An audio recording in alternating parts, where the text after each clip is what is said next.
que es el caso Telecinco, el llamado caso Telecinco. Y es un tema porque me interesa comentarlo con... Cuando se crean las televisiones privadas, el gobierno de don Felipe González establece que ninguna empresa pueda tener más del 25% de un canal de televisión, lo que es el operador de un canal de televisión. Era una teoría que se hacía porque no se quería que hubiera un oligopolio. Claro, teniendo en cuenta cómo estamos ahora, lo que se llama el duopolio televisivo, dices, pues no se consiguió, ¿verdad? Bueno, pero en aquel momento, para impedirlo, dijeron, ya está, que ninguna empresa tenga más de un 25%. Con lo cual, obligas a que en cada televisión haya socios, porque para gestionar, mientras un 51, pues se tendrá que poner de acuerdo muchos socios, y ningún socio, sea español o extranjero, pueda tener más de un 25%. Esas normas las saltaron todos. Básicamente porque al final, ¿qué más da? O sea, basta con que sean distintas sociedades, pero luego que las sociedades acaben en manos de lo mismo, echa ley, echa la trampa, ¿no? Entonces, claro, la primera Telecinco, que era controlada por el señor Berlusconi, la 11, don Miguel Durán, y el señor don Javier de la Rosa, digamos que cada uno tenía legalmente 25, pero cada uno se cuidaba de tener 5% más, 5%, esto de una empresa que en el fondo es amigo mío, esto de una filial que tengo un empleado mío, para tener el porcentaje que los pudiera controlar.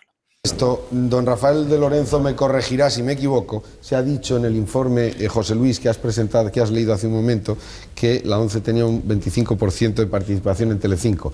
Yo más bien me apunto por el 50%, a través de dos empresas. Una es Chocolate Strapa y la otra, no recuerdo en estos momentos el nombre, que son los hermanos de unos empresarios de Extremadura. Que tienen...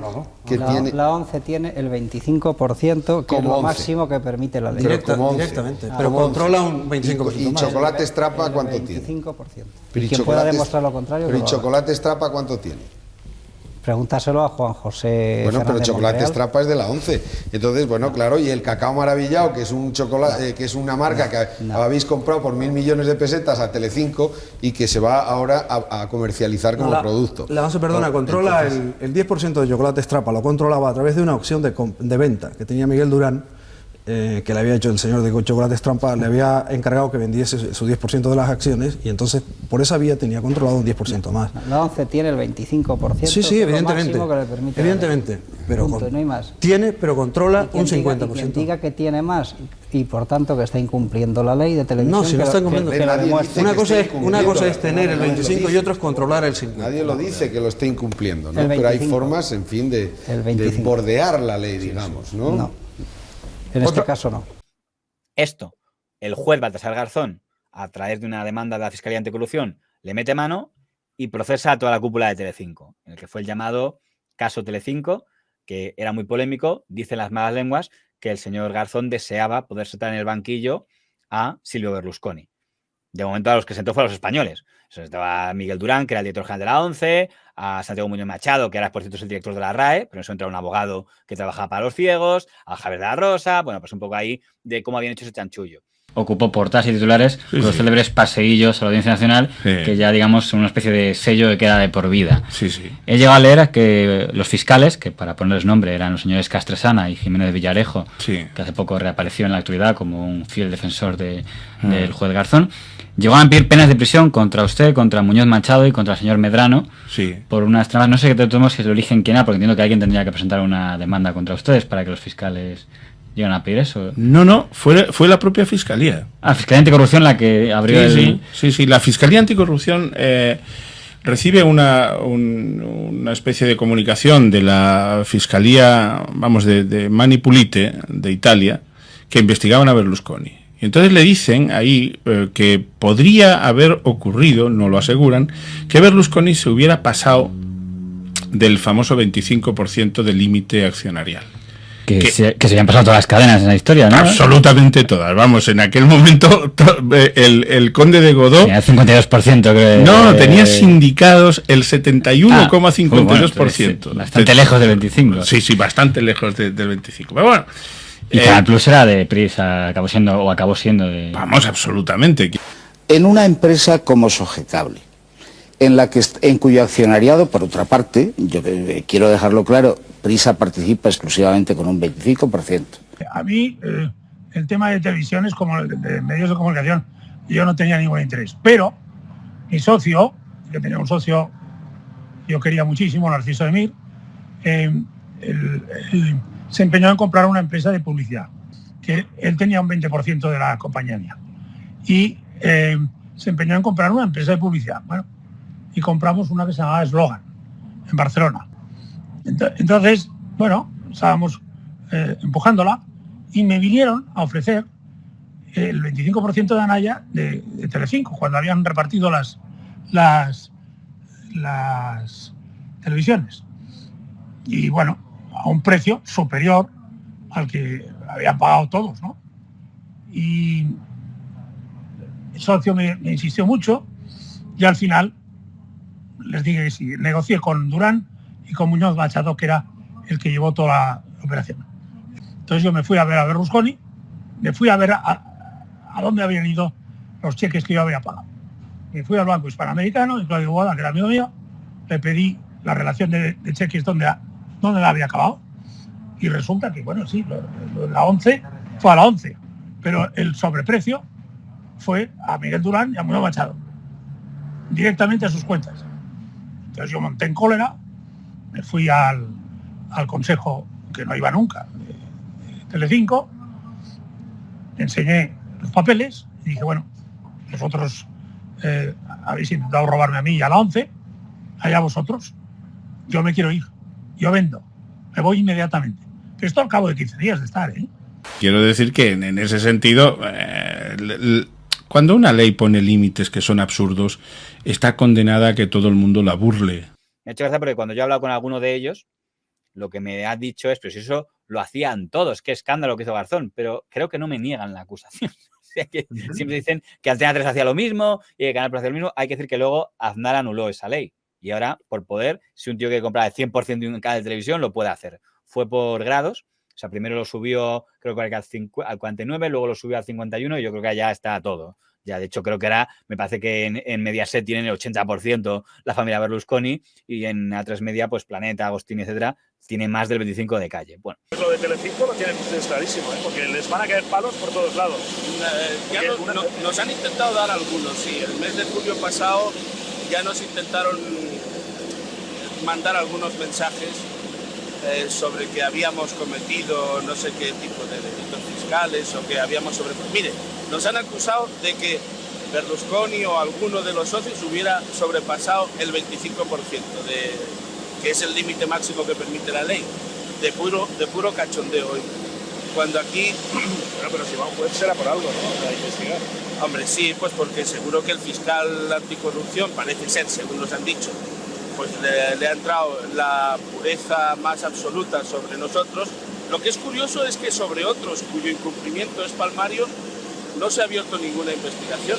Bueno, oiga, no se aproveche que le invito a volar en avioneta, además del yo. Me ha preguntado usted. De volar conmigo para hacer aquí campaña. No, la verdad es que yo pensaba que usted esta entrevista va a aparecer de encargo, ¿eh? No, pues pudiera aparecer, pero no lo es. ¿Tú como ciudadano te parece que este caso era un caso relevante de investigar o era una tontería financiera? Lo de ver si ha habido fraude documental porque se están superando el límite que marca la ley mediante chanchullos y sociedades. No sé si para empezar, el tipo de delito te parece un delito grave o una chorrada. Hombre, a ver, desde mi punto de vista personal, a mí, por ejemplo, un caso así no me interesaría. Yo no leería, no buscaría información sobre él. Pero sí que es cierto que afecta a medios de comunicación, con lo cual yo creo que sí que debería, o supongo que tendría cierta relevancia y puedo entender que la gente se interesase por ello. Yo, al ser un tema financiero, te voy a ser completamente sincero, a mí no me llaman, no me interesan, yo no lo habría y de hecho no lo sería. Aquí la clave es si se considera que es grave que unos accionistas, digamos, superen el límite que marca la ley, o decir, si es que en el fondo es una tontería, echa la trampa, que lo que más o menos venía a pensar los accionistas, es decir, pero si esto es una chorrada, si al final, ¿qué más da que hagamos sociedades si esto es una cosa que se hizo un poco por hacer? Aunque lo que dicen que decía el señor Garzón es decir, ya, pero esto me da el titular de siento en el banquillo y meto en la cárcel, porque la acusación, que al final no acaba en condena, pero lo que se pedía es pena de prisión por fraude documental, falsedad documental, ¿no? De haber dicho que teníamos más del 25%, aunque durante el juicio cambió la ley, lo cual, aunque no les afectaba a ellos, ya hacía que la cosa fuera menos grave y dices, bueno, es algo para empezar que ya no es delito en el momento que llega al juicio. Segundo, Miguel Durán, que era el presidente de Telecinco en aquella época, el director general de la ONCE, ciego, decía, esto es una operación para quitarnos Telecinco, para que intentar que... Culpaban, no sé por qué, siempre al Grupo Prisa, que eran siempre los malos de la película. Seguro que quieren comprar Telecinco, ya han movido a Garzón, porque el juez Garzón no es un juez amigo de ese medio. Telecinco que pudo poner en riesgo hasta la propia estabilidad de la cadena, porque era todo su antiguo accionariado pasando por los pasillos de la Audiencia Nacional. Bueno, es que lo que se pretendía precisamente era echar de España a Berlusconi y poner en riesgo la cadena, no solamente para echar a Berlusconi, sino para que troceada o no troceada, es decir, o desprovista de gente que la sostuviera, pudiera caer a precio de saldo en manos, por ejemplo, ¿por qué no?, del Grupo Prisa, cuyo expediente se había archivado gracias a los buenos oficios, se dice, de Garzón. Dice el propio juez Liaño, es el que tiene la versión de que... Sí. Pero a mí Javier Gómez de Liaño me ha explicado eso y yo, pues como es muy coincidente con lo que a mí me pasó, con los manejos turbios del juez estrella de la Audiencia Nacional, pues me lo creo. Y entonces, curiosamente, todo aquel tema de Sogecable se sobreseyó porque el juez Garzón hizo de las suyas. Parece que bien alimentado por un broker periodista exiliado en Estados Unidos, Antonio Navalón. Al final no pasó nada, no hubo un cambio esencial en el sentido que Berlusconi sí quedó, se fueron los españoles que cambiaron por otros españoles que fueron los de Vocento y luego todos. Se cabreó mucho una vez don Miguel Durán con un tertuliano que tenía Telecinco, que era don Antonio Burgos, que hizo un artículo contra él y dijo, si ha sido tertuliano nuestro. Por no encontrarlo, échale un galgo, don Asunción.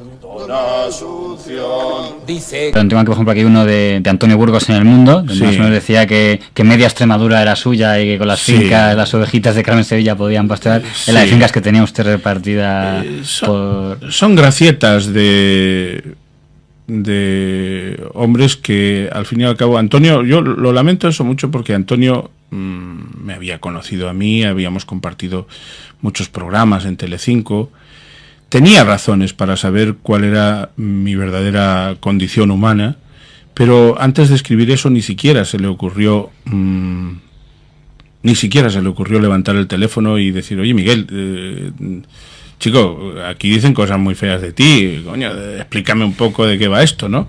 No se le ocurrió. Antonio sí que levantó el teléfono en distintas ocasiones en que necesitó favores míos, y yo se los hice. Pero bueno, la vida es así, o alguna gente es así. La gente se enriqueció. Quizás en junio cuando votemos le encontraremos la solución. Pero entro aquí al punto que te quería poner en consideración, que es a ver si notas una diferencia en cómo informó el día de la sentencia Televisión Española y cómo informó Telecinco.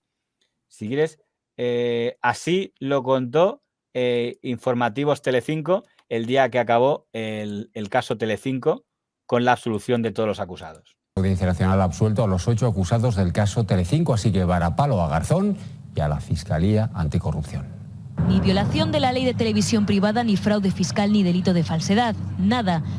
Con esta contundencia, la Audiencia Nacional echa por tierra las actuaciones penales de la Fiscalía Anticorrupción y del juez Baltasar Garzón contra los socios fundadores de Telecinco.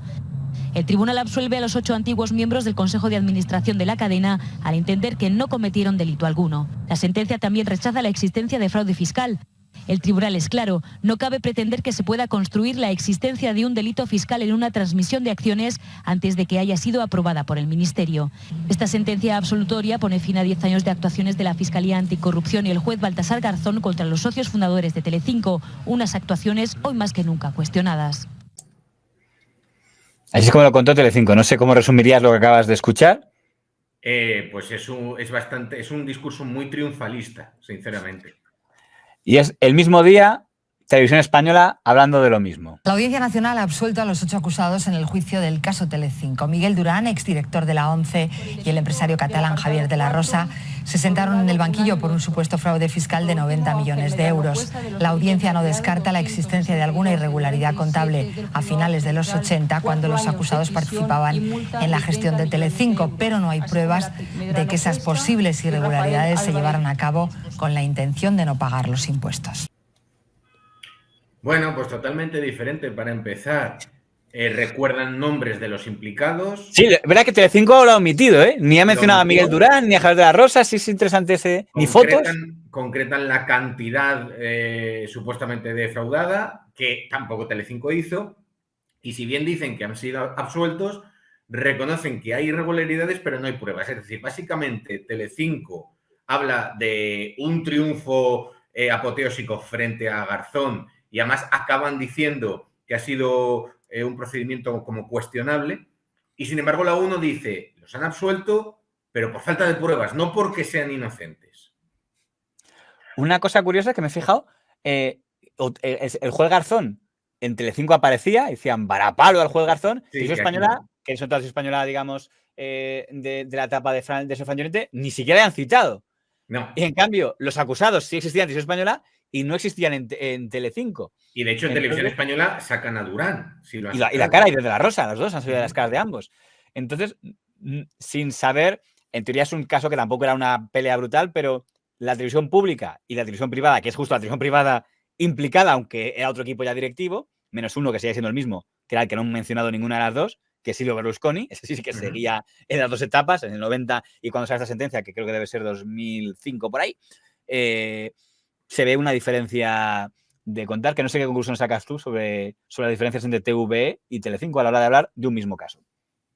Bueno, evidentemente están dando la misma noticia, pero lo están enfocando de una forma totalmente diferente. La forma de dar la noticia por parte de Telecinco creo que es bastante subjetiva por los términos que emplea, ¿no? Televisión Española parece un poquito más neutral, más objetiva, ciñéndose a los hechos, pero sí que es cierto que, no sé, se toma la libertad de decir que hay falta de pruebas. Es como de, sí, estamos informando una noticia, pero al fin y al cabo, como es otro canal, puede ser parte de la competencia, bueno, vamos a dejar claro que no les han absuelto por ser inocentes. Están dando la misma noticia, pero claramente desde puntos de vista diferentes. Eso fue cómico. Pero usted tendría que haber, el Consejo de Poder Judicial tendría que coger cuántos casos ha instruido el señor Garzón y cuántos en sentencia final han salido como él quería. Es decir, cuántos se han venido abajo por la mala instrucción del juez Garzón, que nadie se ha dado cuenta, que es el peor instructor que existe en este país. No. Él empezó esa operación para ir contra Berlusconi. Nada más. Pero como Berlusconi ya era primer ministro, pues ya no estaba fuera, cogió a los otros. Y los otros eran los que quedábamos. Y por un tema fiscal que no existía. ¿Esto tiene seguro? ¿La avioneta? Sí. Sí, hombre, la avioneta lo que tiene seguro, los pasajeros no. ¿Cómo que los pasajeros no? Perdone, quiero decir, en caso de que ocurra algo a mi viuda, ¿cuánto le queda? Bueno, pero no me dirá usted que no tiene la vida asegurada, reasegurada, y pues, su viuda no quedaría en buena situación, señor pues Durán, no puedo creer. Mi viuda en este caso no podría depender de mí porque yo ya no estaría. Pero además es que dejaría una viuda muy joven y muy potable todavía, y no tengo maldita las ganas que yo tengo de eso, pero...